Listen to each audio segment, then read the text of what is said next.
innovative content, global audience.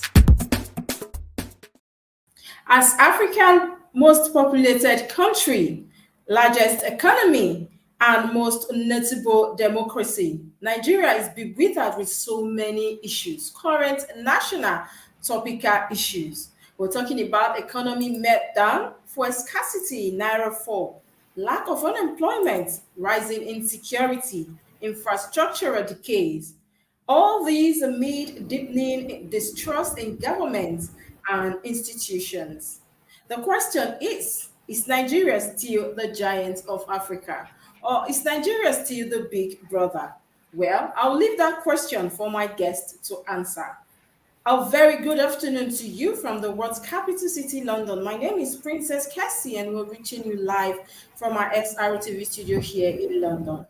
Now, I have a special guest today on the show. We're going to be discussing some of these very topical issues, that we are currently faced with in Nigeria. We can't look at one sector and look away. We have so many issues, like I said, and so these are the issues we'll be discussing today. And I have a very, very powerful guest today. I'm so excited that he's here with us. He is a pharmacist, a human rights activist. He is a policy activist, development expert, book author, and he is the executive director, African Center for Leadership, Strategy and Development Center, LCD. But in one word, I call him an intellectual. He is a full package. He's no other than Dr. Otive Igbozo. Thank you so very much, sir, for being on the show today. We appreciate you. Welcome, sir. Okay, a little bit on network issues there, but network is too early. I don't want to have network issues today. Good afternoon, sir. Good afternoon. It's my pleasure to be here. So nice to have you with us, sir. Thank you very much for having me.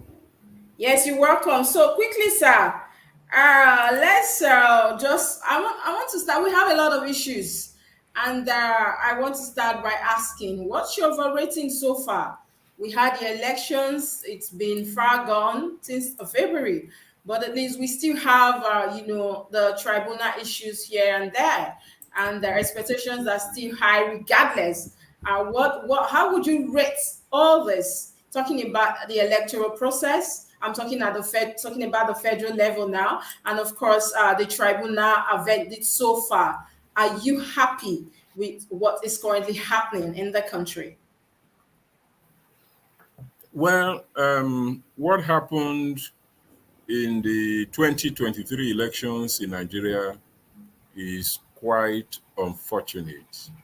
If you look at the elections in the country, you will see that right from the first election in 1923 through the pre-independence elections to the general elections in 1964 and the Western region election in 1965, which led to the collapse of the First Republic, all through the 1979 elections, and then the 7 elections that have been held since the return to civil rule in 1999, you will see that there was a time there was progressive degeneration in the outcome of elections until 2007. And 2007 election has been described as the worst in the history of the country, where there was a direct capture of the people's mandate. I remember vividly that in Delta State then, some elections were cancelled in some areas. So Sunday elections was going on when they announced the victory in Abuja. But from 2010, when Atahiru Jega became INEC chairman, from 2010, when Atahiru Jega became the chairman of INEC, there were a lot of reforms, progressive improvement in the outcome of elections. And the 2023 elections was supposed to top it in terms of cleaning up the voters register, in terms of card reader, so that there is no multiple voting, there is no identity issues, and particularly in terms of, because one major issue in the past has been collation of results. So in terms of transmission of the result as the election was going on, unfortunately, INEC failed on of transmission of the results. So it brought a lot of credibility issues to the 2023 election. Otherwise,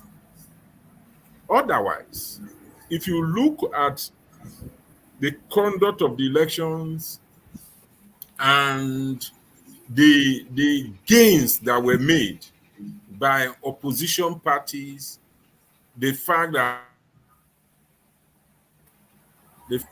for the first time in the history of the country, you had 3 major political parties winning 12 states each. Ordinarily, you will say that that is an improvement.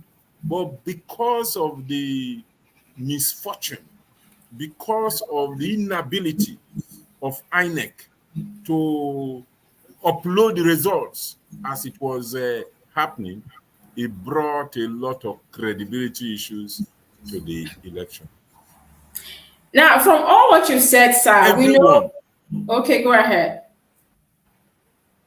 We hope that everyone has learned from this exercise, and both political parties, INEC, government, security agencies, and the media, and even citizens will take all into consideration so that future elections will be better. We are looking forward to what will happen in Imo, Kogi, and Bayelsa State. And of course, we know that we saw on the headlines this morning that the Supreme Court there's a particular news as regarding the Supreme Court article and versus the president issues for these coming days, like on the 23rd of this month. The Supreme Court said to hear Atiku's Obi's case against Tinubu. That is on Monday. And then we wait and see how that plays out. But, sir, if we take it to the state level now, there's a major headline this morning I really want you to speak on. Okay, we're having network issues with him. But, regardless, where the 2023 election, that is one thing that is the take home for me, if you ask me as well, where you see a major party, when you have 2 major parties. We all know that these parties have been there. I don't think in history, like he said, there has never been any other party coming to to withstand these 2 parties. And it was quite relieving and refreshing to know that Labour was able to pull that off. And like you said, I think this is a stepping stone for us, is a step forward for us, even though people are very disappointed about the outcome and still are. But we know that that alone shows that things might just turn around at any point in time. And also, we know that, like I said, the Supreme Court will hear Atiku versus Tinubu's case on Monday. And then we know that Atiku actually filed fresh suits and whatever it is to, counter that election. But we'll wait and see how it plays out on Monday. We can't even wait to see. Regardless, we know that the 2023 election, I was quite thrilled. I covered that election myself, and the way at which the youth, they did come out, you will know that things are actually turning around for Nigeria.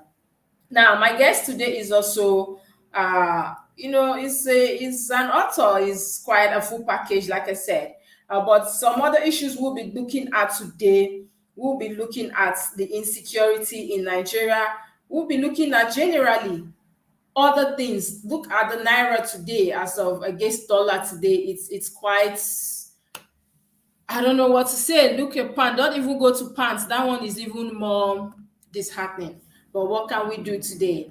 Sir, your network is quite bad. I don't know if you can hear me. If you have a better network, you can switch to a better network. But right now, your network is not strong enough.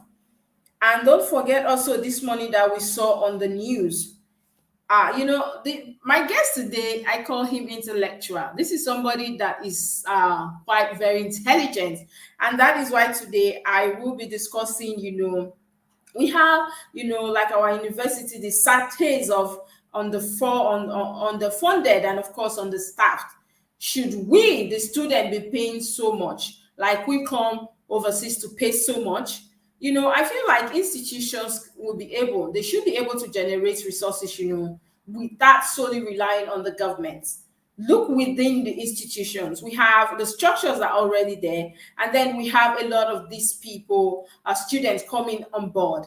For instance, let's begin to calculate our school fees here and there. And there are other things you can do, You can even have workshops, you can have skill centers and all that.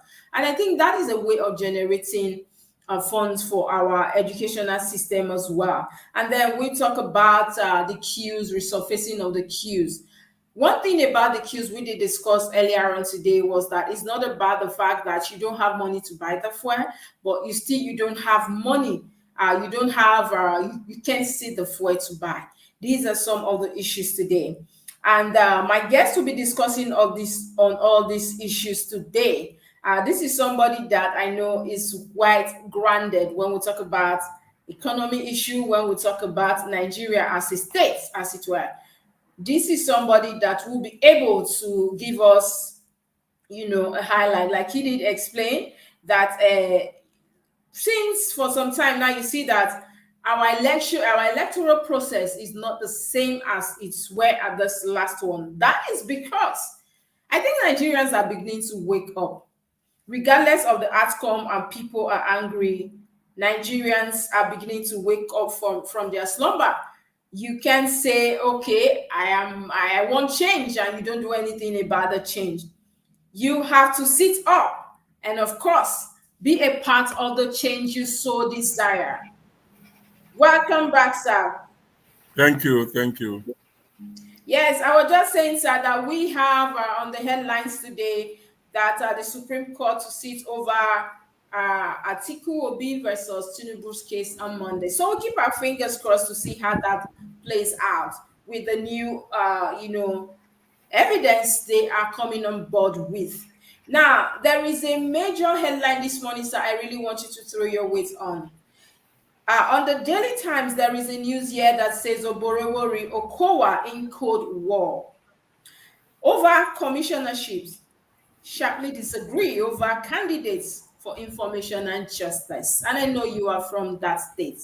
Now, I am of the opinion as a journalist that it is good for sometimes when you see a little political power tussle here and there. Sometimes that is good for democracy. If they are too friendly, sometimes things, party government doesn't work sometimes. Now, what's your take on this headline before we move forward, sir? Well, opposition is good for democracy, but this is not opposition. This is internal wrangling. And if you follow the developments and the campaigns during the 2023 elections, the opposition parties in Delta State stated clearly that Sheriff Oborori is third term for Governor Okowa. And what is playing out now is a clear manifestation that he wants to continue to rule through Sheriff Oborori. But the reality is that human beings don't learn from history. It never happens that because you put somebody there, then you dictate everything for the person to do. So the crisis that is happening in Delta, their internal wranglings, is not unexpected.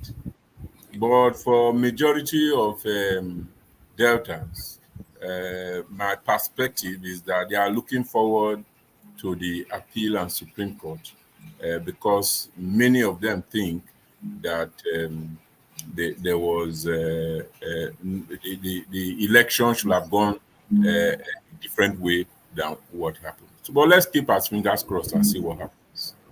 Yes, we're keeping our fingers crossed. And we know on Monday is not far from today, sir. We know that even though the law says you cannot bring fresh, I don't know, I'm not a lawyer, but that is what the law stipulates, because I've brought in countless of them here on my show, and they tell you cannot bring fresh evidence at the Supreme Court. You're supposed to come back with the same evidence, and we'll see how that go. And sir, let's talk about you as somebody that is I quite like you because because of your intellectual ability to read and to understand what education is, sir.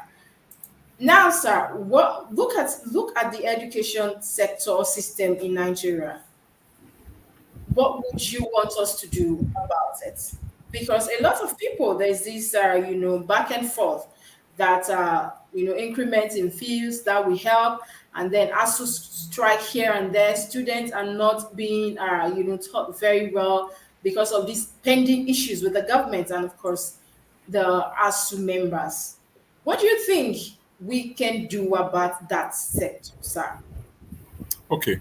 The challenge really is that most sectors in Nigeria have problems. And but the beauty of it is that for every sector, for every problem that is confronting Nigeria today, the solutions are known and they are clear.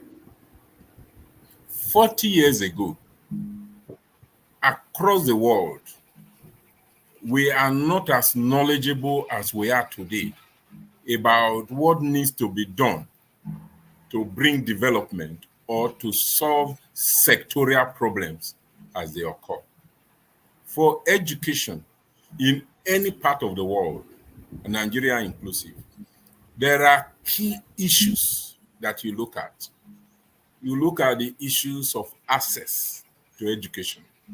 You look at issues of quality of education. You look at the issues of content of education. You look at the issues of pedagogy or the method of learning. And you look at the issues of environment of learning. If you look at all of these issues, 5 issues I've mentioned, Nigeria has problem. In terms of access, Nigeria is having the largest number of out-of-school children in the world. According to UNICEF, about 18.5 million Nigerian children are out of school. Although the federal government policy papers put it at 10.5 million. But even at 10.5 million is ridiculous. In terms of quality, there are huge problems with quality because you find out that even teachers, when they were made to write primary 4 exam, majority of them failed. So That is correct. quality of teaching is very low, that today there are many graduates who cannot write 1 page of anything. And then you talk about content or relevance. It is shocking to note that up to today, in some places, they still teach our children that Mungo Park discovered River Niger. Unless there is a new meaning for the word discover, if the colonialists taught it to our children, we cannot. I remember very clearly my first lesson in primary 6 in history, in social studies, was titled Why Africa Remained a Dark Continent for a Long Time. And the opening statement was that Africa is considered as a dark continent because it is not known to the Europeans. So, and you teach that to your own children, 63 years after independence, you still teach that Mungo Park discovered River Niger. Discover is to find out something that is not known. River Niger is in Lokoja. People were bathing there even before the Landa brothers, before Mongo Park, before they came. So the content, the curriculum, there is an ongoing issue with the curriculum. Pedagogy, or the method of teaching, is a huge challenge in Nigeria. There's a lot of rote learning, what Paulo Ferrara called the banking concept of education, where you deposit into the students and in the exam you expect them to regurgitate without critical thinking, without application of learning. And then the environment of teaching, no teaching aids, no inspection, no good welfare of teachers. So these 5 issues, what needs to be done in all of them is known. In terms of access, government has a responsibility to provide education for citizens, because education is a right, and the right of education is an enabling right, because if you have the right of education, it will enable you to fulfill other rights. In terms of quality, what needs to be done is known. To increase the quality of training, you must increase the quality of teachers, you must increase the environment of learning, you must improve pedagogy, you must ensure that the right people are admitted at the right levels. So qualification before going to university or polytechnic or college of education. In terms of content, what needs to be done is known. To have content that is relevant for people, to have content that will make people become creators of job and not job seekers, to have content that is relevant to the 21st century, to have content that will take digitalization into consideration, to have content that notes that we are in the era of artificial intelligence, robotics, and new technologies all over the world. So in terms of equipment, environment of teaching, where for to give classrooms, teaching aid. So the challenges of education are huge, but the beauty is that what needs to be done is known. The challenge we have is the kind of leadership that will be able to bring about these changes we require. And it's laughable for people, especially people of my age mate, my generation, who learned through subsidies, who learned from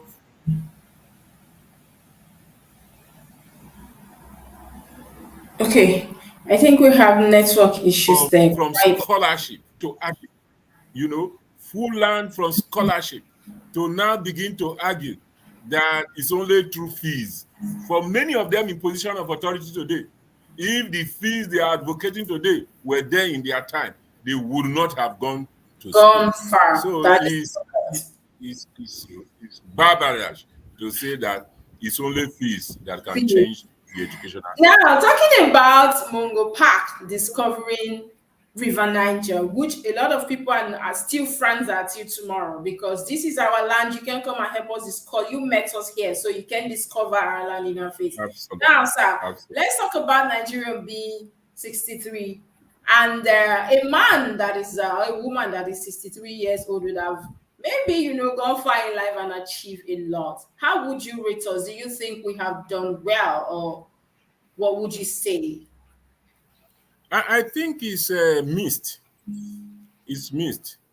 63 years after independence, there has been some progress. You know, if you look at it, we started with civilian rule in the political arena. After 7 years, there was military coup, and the military ruled for about 30 years.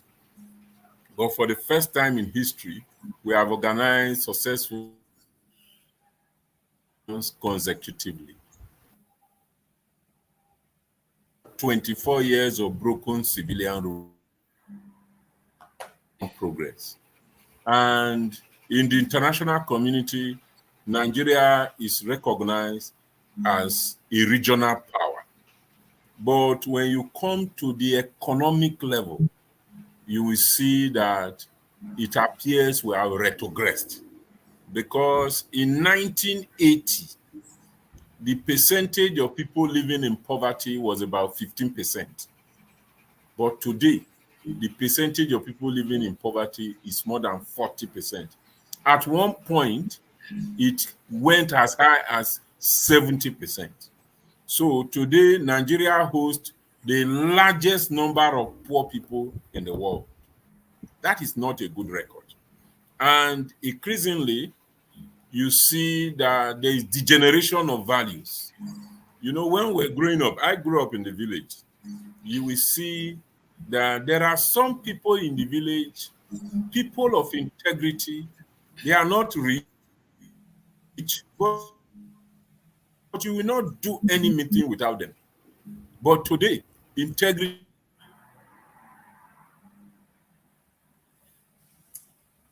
Yes, today, let be now. integrity is not considered as something to be proud of.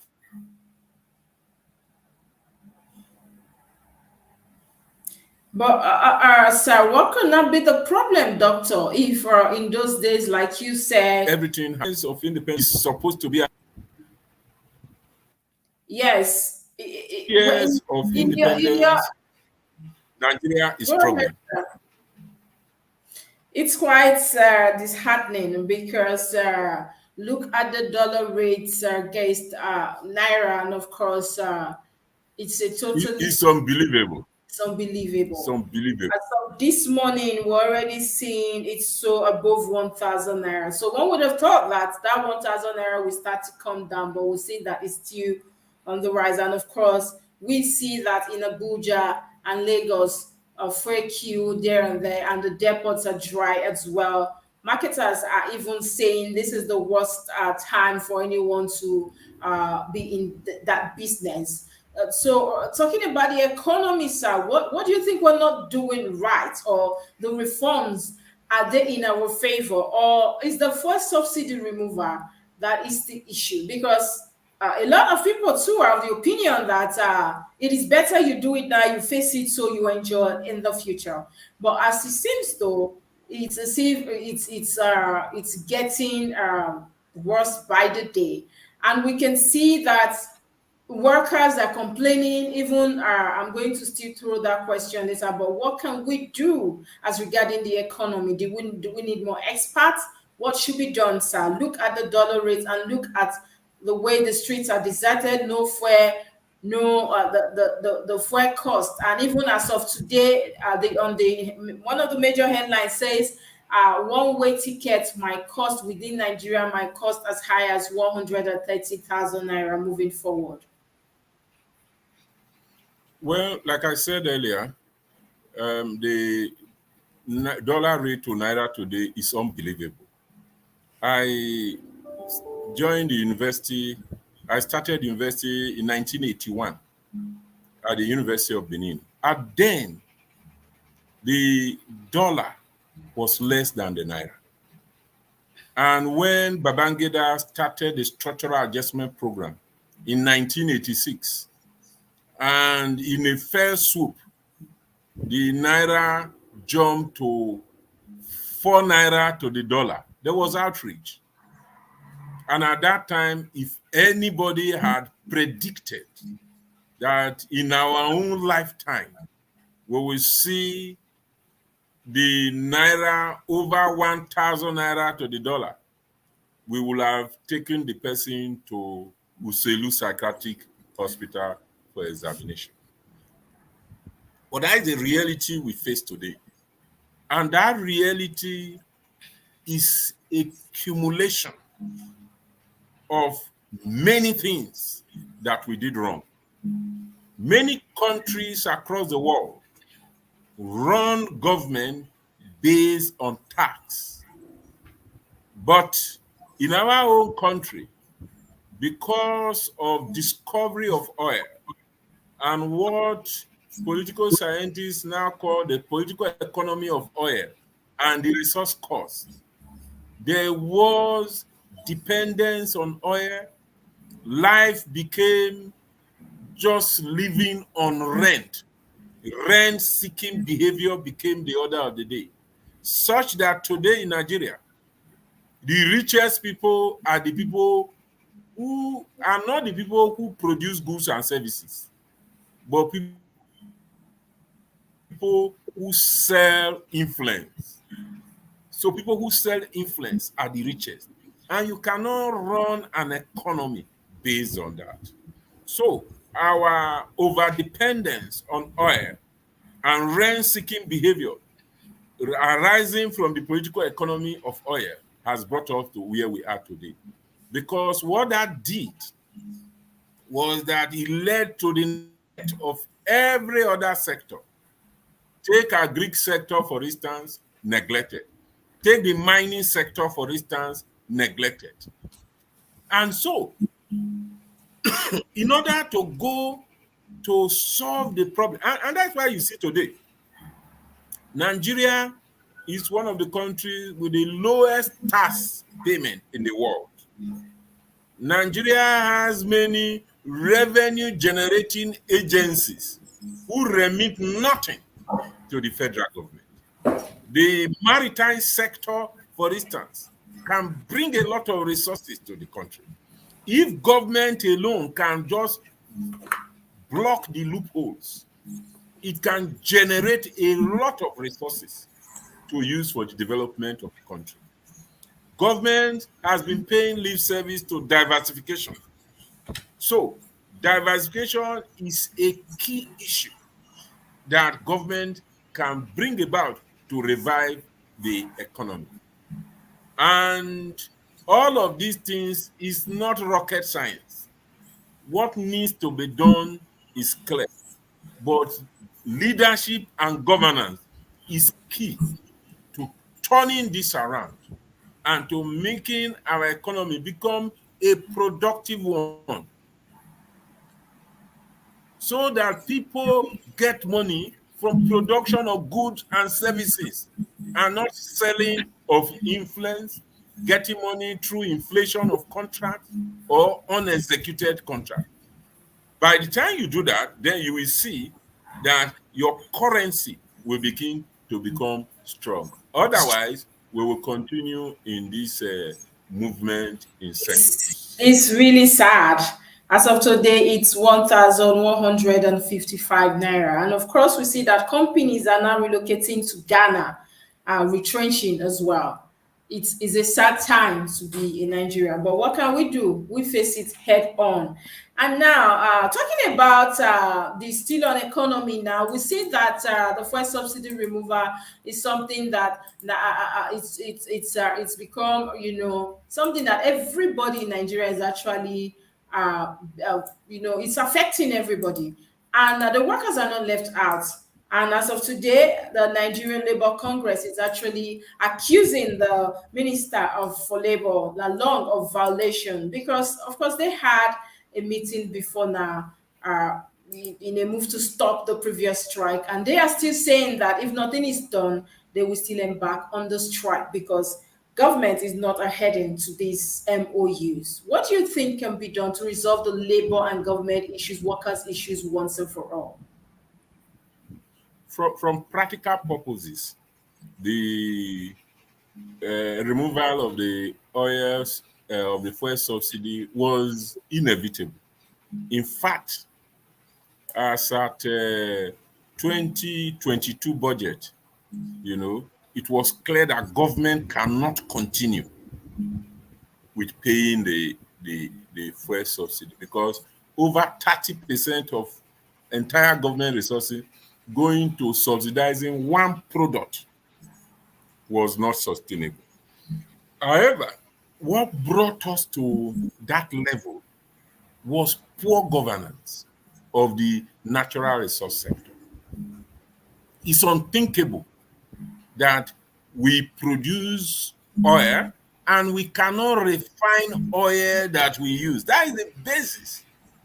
And until government addresses that, the challenges of the fuel subsidy will continue to be there. The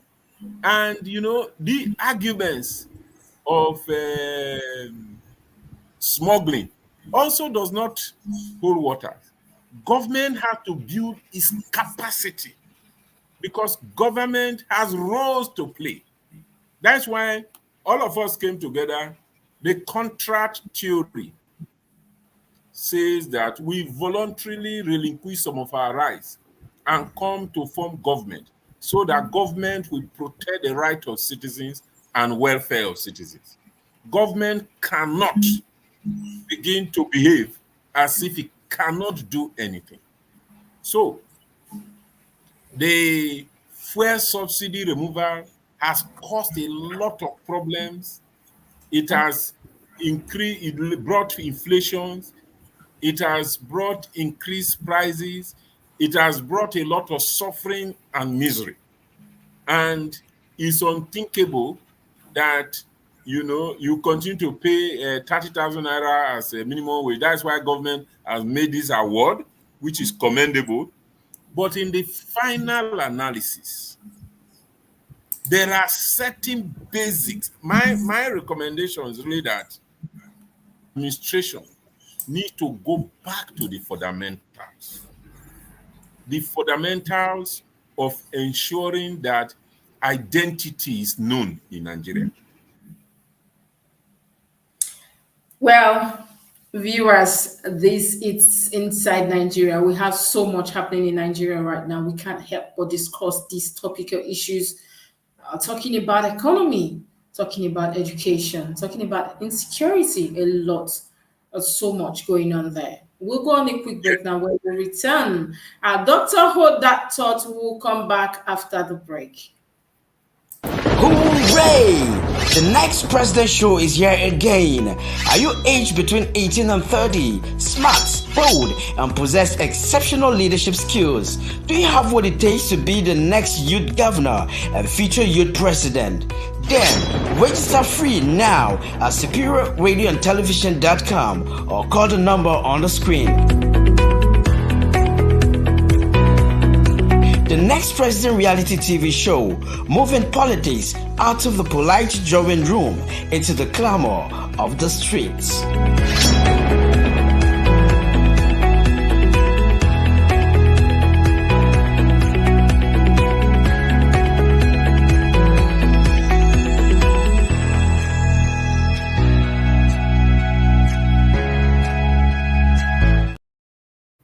Hello, viewers. You're welcome back from that quick break. This is Inside Nigeria on SRTV, and I have with me Dr. Otive Ibuzo here discussing very interesting topical national issues. Now, sir, talking about, you were saying something about labor, but we've seen that over time, it seems though labor and the government cannot come at conclusion or to a point. We know that the government did promise the wage award, and this is something that would have, although for me as a person felt like it will not even be enough to cushion the effect of fuel subsidy removal, but we see that at least that will aid, it will do something. But as of today, the labor is still accusing the minister of violation. This is what we saw with the previous minister, and we don't know why we're not having the same thing with this minister, sir. Thank you very much. First, to just make some corrections, I'm not the current executive director of the African Center for Leadership Strategy. Okay. I'm the founding executive director. Funding, okay. Yes. All right, so Okay. we just add funding to be. Yeah. So, yes, you are right about labor relations in Nigeria has been marked by agreement between workers and government will consistently fail to abide by its own side of the bargain. That is what led to protracted strike by the Academic Staff Union of Universities. And this new administration, we've seen this should be raised by the Nigeria Labour Congress. My advice to the new administration is that they must make a new departure from the past of failing to honor agreements. Because when government does that and labor goes on strike, the whole country suffers. And government also needs to be, we are living in a modern world.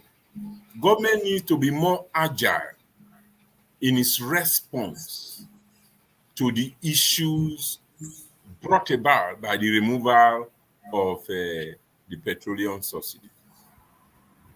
The policy direction that can solve this problem is clear.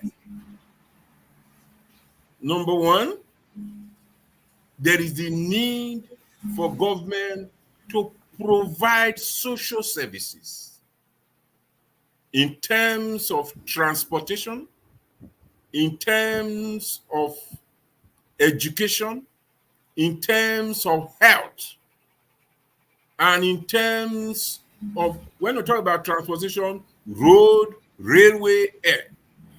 So government needs to do that. That's one level.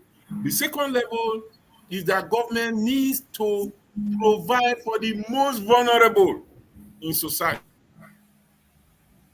Correct policy in terms of providing conditional cash transfer. But the challenge historically has been that of implementation.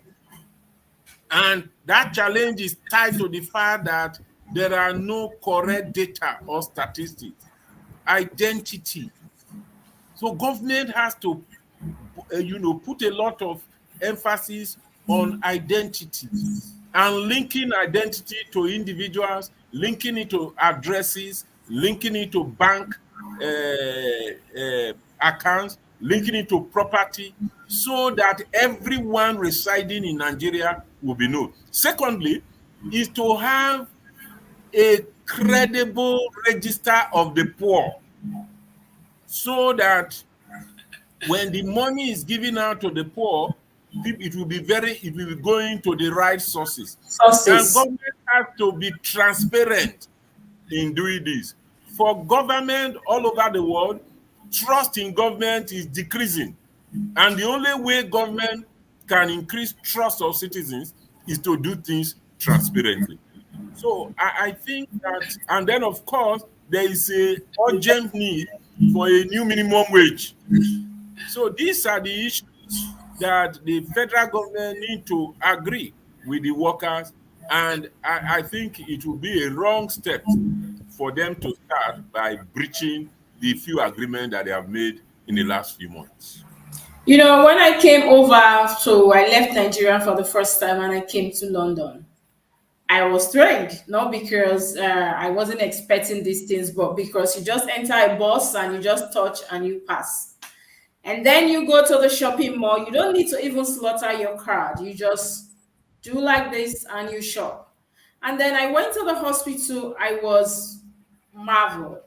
I don't know what's happening, but I feel like our leaders are not doing enough, because they come here for medicals all the time. So why can't you take one of these initiatives home? Hospitals are places people are supposed to get well, but I've been to the hospital. The next thing, most time, we tend to get infections and other things from there.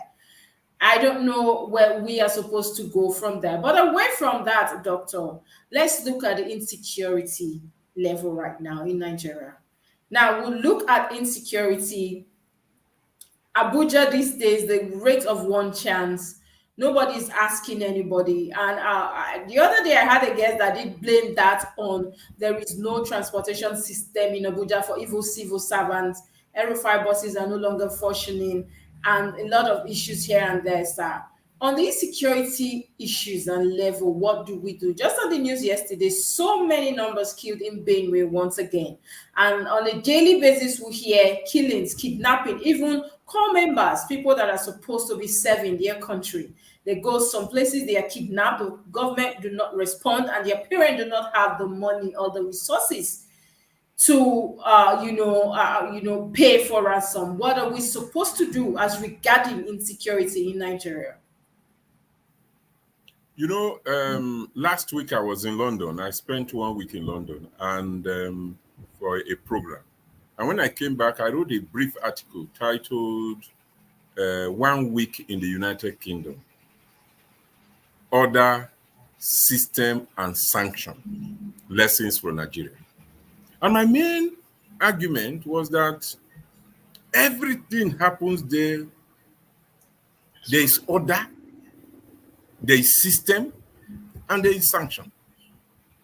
When you get to any airport, any airport in the world, knowing one airport, you've known all airports. Because what you need to do is just to follow the sign, and you will go. And you go. If you miss your road, you will reach a dead. Yes. If you miss your road, you will reach a dead end or toilet. But in Nigeria, in some airports, you will come down. You only just to follow people who know road. There are no signage. There is nothing. And when you get to London, driving along the road, every area there is speed limit. If you go beyond that speed limit, policemen will not pursue you. Agbero will not hold you. They just take the picture and send the bill to your address. If you fail to pay within 2 weeks, the bill doubles. So there is sanction within the system. And how are they able to do that? There is identity. And every identity, like you mentioned, is linked to your bank account, is linked to your address, is linked to your vehicle, is linked to all your cards, is linked to your properties. I think that we need to do that because, and then there is CCTV everywhere.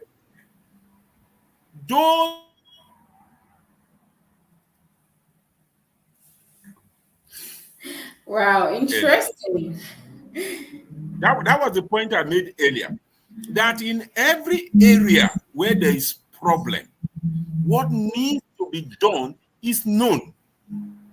In the security sector, today, in 2000 and around 2011, I went to Singapore, and they told us that the last violent crime they witnessed was 10 years earlier. That was 2001.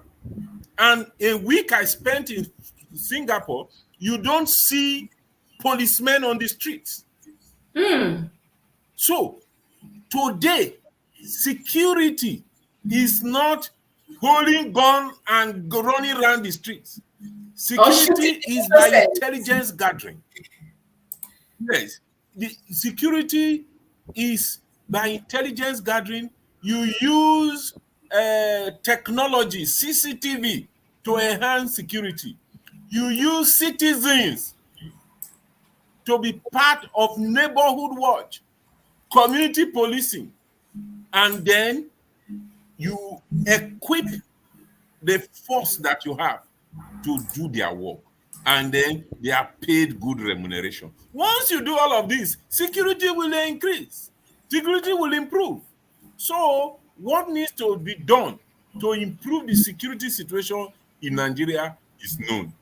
I think that the government should display the leadership, the strategy, and the will necessary so that security, because the major responsibility of government is security and welfare of citizens. If government fails in that, then it has failed in all. It has failed in all. Doctor, I'm just smiling because I'm not the only one that actually saw it. You came to the UK and you wrote that article. That means I have been truthful after all, because I came and a system is working. I saw a child in the market. She was eating ice cream also, and after she finished, she was in my front and she had to hold it until she got to a trash can and she trashed it. And this is a child of like 3 years or so. So I think it's a system that is working, and you grow up to know that there are sanctions. If you don't do this, you will face this. And so people tend to just do the right thing without any, whether or not the police are there, people are looking at you. You have to do the right thing. And I'm really, I would be overwhelmed if we can get to that, that kind of place in Nigeria where people just obey the law without anybody looking at them. It would be amazing, because over here is Science, if we have thing, it is obtainable. Okay, thank you so much, Doctor. But away from Nigeria issues now, I know you recently wrote a book. Can you tell us more about that book, Doctor?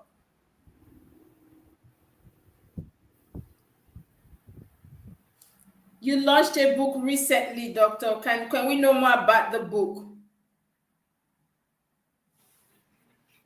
Actually, I've written several books. I've written at least 10 books.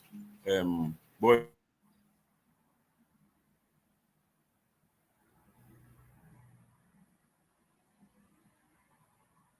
Hello? Okay, network. Can you hear me, sir?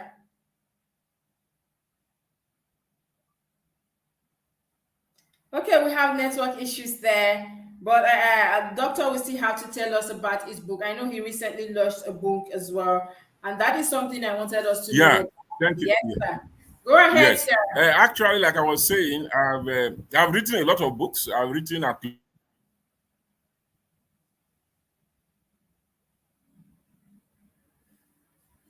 Network be nice. We want to know more about the book, the core message for the book, and the process in writing the book, because it takes an intelligent person to write a book. It is not easy to write, a page of, just a page of a note. I know how it is. I write on a daily basis, and it's quite difficult to write. okay. The network So is I bad. was saying, yes, I was saying that yes, I've written a lot of books. I've written at least 10 books, and the 11th one was actually written on me, which was presented to the public this year, titled Otivism: The Ideas and Philosophical Reflections of Dr. Otive Igbuzo. But the book author, who is Otive Igbuzo, is actually Ejiro Otive Igbuzo, who wrote a novel, Trophy Husband, which was nominated for prose, under the category of prose, for Anna Prize for Literature 2023. Wow, that is amazing. It's really amazing. But sir, why do I know that? Like I said, that is why I brought about the education sector, because I know you love, you know, anything book, anything like that. You love them, sir. But some of your books you've written so far, what was the inspiration and what's the message? What was the message you were trying to portray, or you're still portraying up to now? Oh, very good question.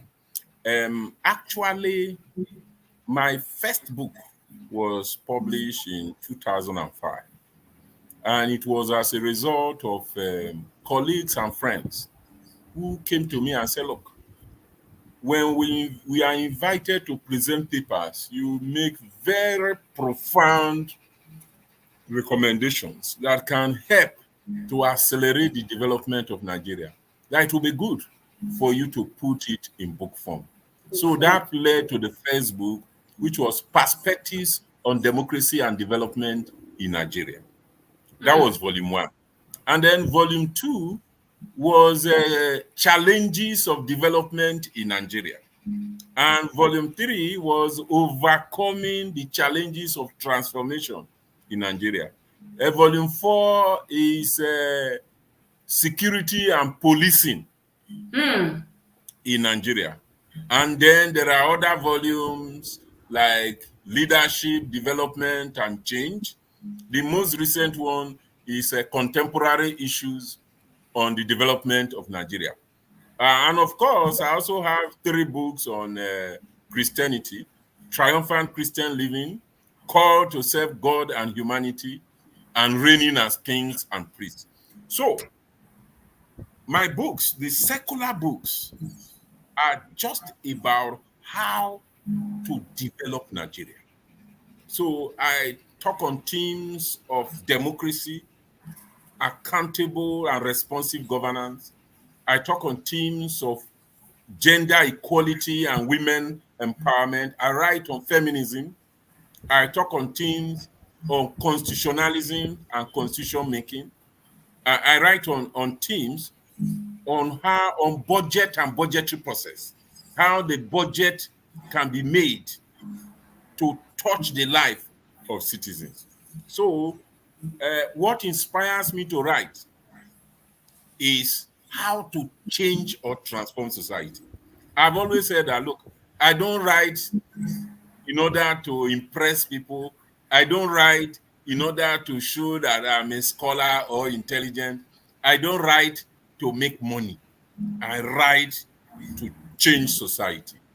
And of course, my Christian book is I write to make people to give their life to Jesus and to fulfill destiny while on earth.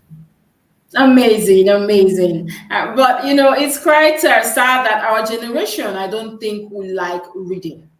That is one major problem I've seen so far. I read. I'm seeing I know that many people have said that, but I'm seeing a little difference. Okay. Because what I see today, well, I run a leadership school, Okay. the African Center for Leadership Strategy Yes. and Development, run a leadership school, and we have graduated 2,122 students Okay. from the leadership school in 14 years. And we run the leadership school free of charge because we want children of the poor to have access to good knowledge about leadership. And what I've seen is that when you give people things that engage them, when you give people things that they know that will contribute to their growth and improvement, they read. So there is a new culture that is emerging. Every first Wednesday of the month, I do Okay. book reading, where a chapter of my book is read, both physical audience and online participants. So I'm thinking that gradually people are seeing the need for knowledge, especially people who do not come from privileged positions. They now increasingly realize that for you to succeed in the 21st century, you need certain kinds of knowledge. And people are embracing it. We just need to push more and get better books, more books that can catch the imagination of the people, and will get people to read more and more. Well, I'm really happy to hear this because I know I did a documentary. I went to libraries, I went to schools, and you'll be shocked that our youth, they are so much in a hurry and they I don't know, like. but they read on internet. They read in Twitter.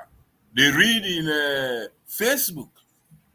That Even is though their attention span is small. And the book that my wife just released, which has been named as categorized as one of the nominated for prize, the people that read it made the testimony is that when they pick the book, they don't drop it until they finish. Some of them slept 2 a.m., some 3 a.m., some.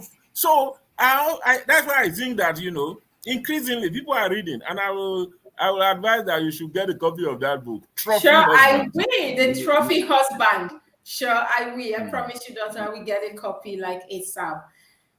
Well, thank you so much. Thank you so much. But we still have so much because it's not easy to get somebody like you. And I know you're a very busy person, but we appreciate your time Thank regardless. you. Thank you so much for being on the show Thank you. today. We Thank you. appreciate your time. And just before we let you go, sir, well, how do you think knowing fully where the attitude of the nonchalant, when I say nonchalant attitude of the youth these days, though you said we are turning a new leaf, how optimistic are you that we are going to build on most of these legacies we have now?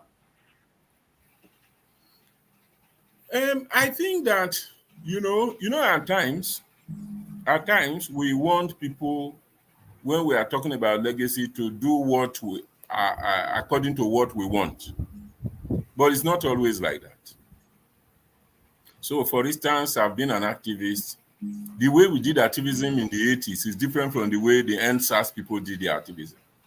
So, society will always produce people, the good, the bad, and the ugly. Ugly. Society will always produce activists. So, whether we like it or not, change is inevitable when the circumstances are bad. And we know today that the circumstances in the world is bad. The circumstances in Nigeria is bad. Change is inevitable. Whether we like it or not, it will come.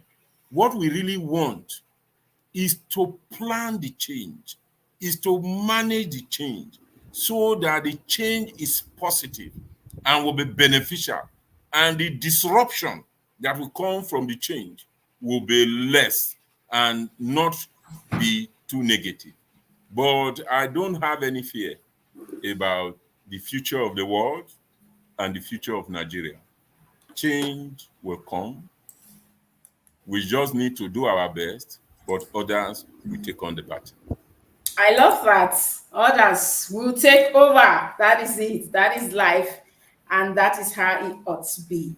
Well, thank you so very much for all you do for us, for Nigeria, for the youths, and for the people. I'm quite thrilled that, your school, they don't have to pay money. You just have to, teach them. You just have to mentor them to become better leaders in the future. And that is a very good thing, sir. We appreciate all what you do. When we applaud you for that, God will bless you abundantly. Thank you for being on the show. Yes, our viewers, we've been on the show with no other, our very amazing doctor. Did you take him off the screen? No, you should hear me say all this because we're actually proud of him. So put him like that. Yes, viewers, we've been on the show with Dr. Tivek Bozo. He's a pharmacist, a human rights activist, policy analyst, development expert, book author, and the founding executive director, African Center for Leadership, Strategy and Development Center, LCD. Oh, it's a full package. I'm so honored. Thank you, sir, for being on the show. It's my pleasure, Kessy. Yes, sir. I'll see you again next time. Yes, viewers, that would be a good place to wrap up the show. If there's one thing you should take home today, viewers, is the fact that don't allow strangers to come and tell you about yourself. Have an identity, know yourself. And Nigeria, as we as a people, there's something my boss will always say that. How can they say Mongo Park discover, me or my ancestors? And the same thing exactly he said today on the show. I was surprised. So please, as a people, let's all put hand on deck. Don't say it's the government, it's this. He's doing his part, mentoring youth for good leadership for the future. Do something as well. And the country will be a better place for everybody. Just before we go, don't forget, we have so many packages on SRO TV, our travels and tour, just a call away, and anywhere you want to go in the world, we're here for you. We have a lot of special offers, so you will want to travel with us. That is the word. Yes, I want you to travel with SRO TV. Whatever you're going to do, medicals, education, anything, vacation, we are just called away. And of course, don't forget our rentals as well. We'll rent anything, Black Magic, Canon, anything you want. We're here, lighting system, editing suits. We have everything. And of course, we can cover your events as well. Just call us, birthday, weddings, book launch, whatever it is, church service, Juma, anything. We are here for you. And yes, you can be the face of our magazine for this month as low as 30K. How amazing is that? We can showcase your brand, your career, anything you want us to showcase. Just bring it as low. Don't forget, this is an archive. You can do this as souvenir. You can give to your customers, and of course to your families and friends. So as low as 30K. That is amazing. Please rush at that offer. And don't forget also to follow us on our social media handles. Follow us on Instagram, Facebook, Twitter, and our X, and of course YouTube. Subscribe, and of course leave us with your comment. I'll see you again next week on the show. But before then, remember that peace is priceless, so let's always give peace a chance. I remain yours truly, Princess Kessy.